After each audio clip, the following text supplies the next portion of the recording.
Is Inspector Larkins in this morning? Yes, he should be in the back there, the secretary said, gesturing to the back of the station.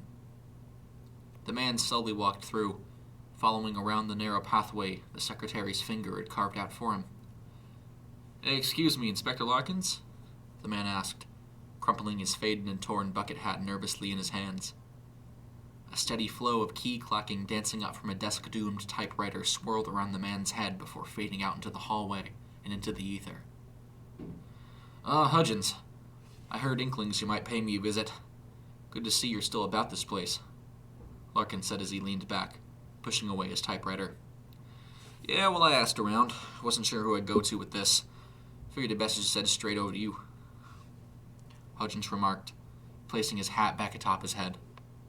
Well, out with it. Serenade me the whispers of the town. I think it might be best for you to see it for yourself, Hudgens said as he clasped his hands together. We'll need you to head down to the shore. Oh, fine. No one can seem to tell me. It's all to keep the secrets in its veins and not spilled out on the floor, isn't it, Harry? Larkins asked before the two men stepped out of the station. The small fishing town bustled with people and automobiles sauntering down the busy cobblestone streets. A heavy fog lay over the town, settled over rooftops and rolling down onto the beach as a cool breeze drifted inward from the gentle waves blanketing the sand. So how long might it be until you inform me of what we're going to see here? Larkins questioned as they walked over the wooden walkway to the inspector's office and crossed the street. Townspeople shot nervous looks at Harry and the inspector as they moved to the upper sections of Mayhew. Shutters on houses drew as the two men passed by them, an unexpected omen, thought Larkins, though the fog here had been known to seep into homes and sicken people, he noted. Look, Inspector, I don't mean for a game of cat and mouse, but this oddity is really something best seen, not described, okay? Harry remarked as the pair quickened their pace and approached the hill to the bottom section of town.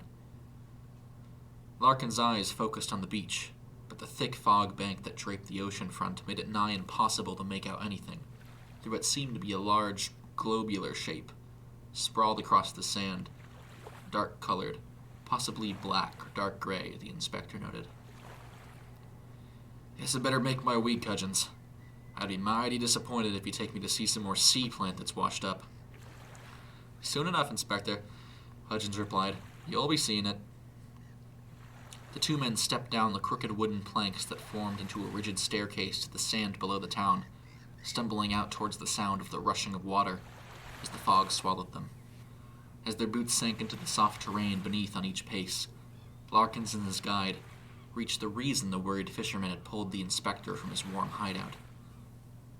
What is it? Larkins asked, the form becoming increasingly visible as the fog drifted away from them. As the men looked on at the strange, motionless beast in their approach, the serene calm of the ocean faded away, the near-deafening boom of the waves carried across the top of the water.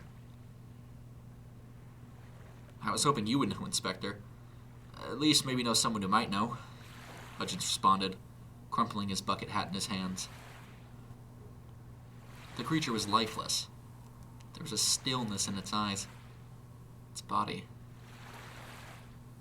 Well, I'm afraid I don't have much of an answer, Hudgens, the inspector said as his gaze shifted to the man. It's a disturbing beast, he noted.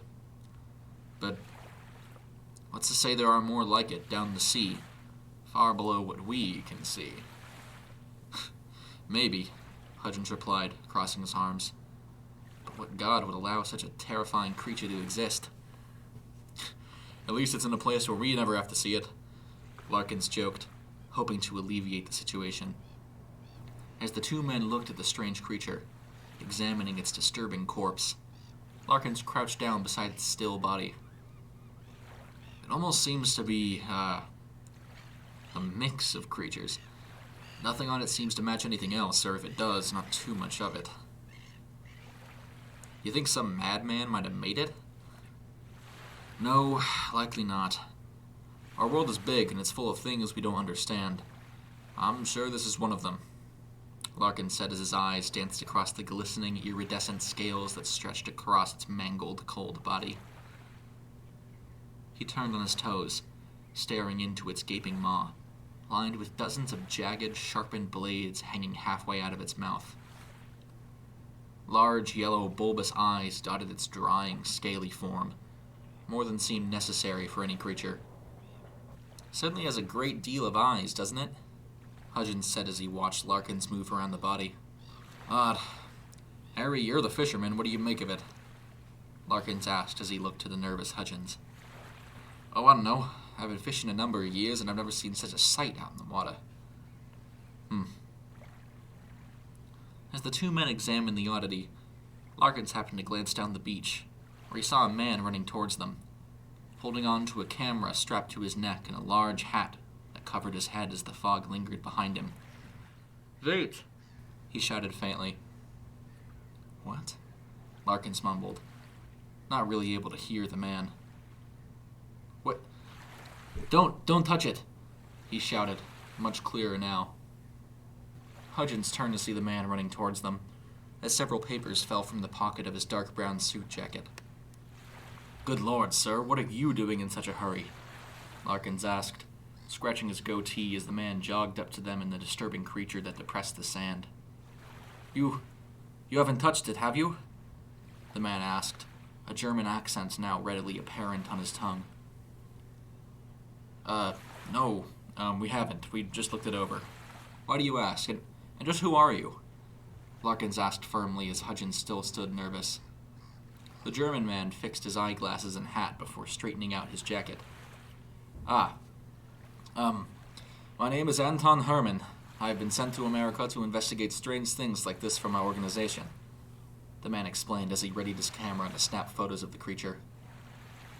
I was at your tavern and overheard some gentlemen discussing this intriguing find, a monster on the beach. Herman continued. Bit early for the drink, isn't it, Anton? Larkins asked as he crossed his arms. Oh, of course. I don't go there for your alcohol. It tastes, He held up his fingers, touching the tips together. Waterish, dirty. I much prefer Sherman alcohol. I do enjoy your hamburgers, though. They are quite, voluptuous. Larkins looked at Hudgens, who seemed equally as confused as he. Right. And what is this organization? Larkins questioned as Herman walked to the other side to take more photos. We call ourselves a Coalition for Germanic Oddities. We've investigated strange occurrences and beasts for a few years. But there seems to be a surplus of strange happenings here in America, Herman explained. I suppose, Larkins mumbled. Well, you're a ways from Germany, but would your organization want this creature? Larkins asked as Herman crouched down to take rough measurements with his fingers. Oh, would you not want this? Herman asked, somewhat dumbfounded at Larkins' eagerness to offload the bizarre deep-sea dweller's corpse. Can't say it's an exciting thought to stick up a sign and parade this beast around town, or stick it in some museum. You can study it, aid scientific pursuits in some manner. I'd rather your organization have it.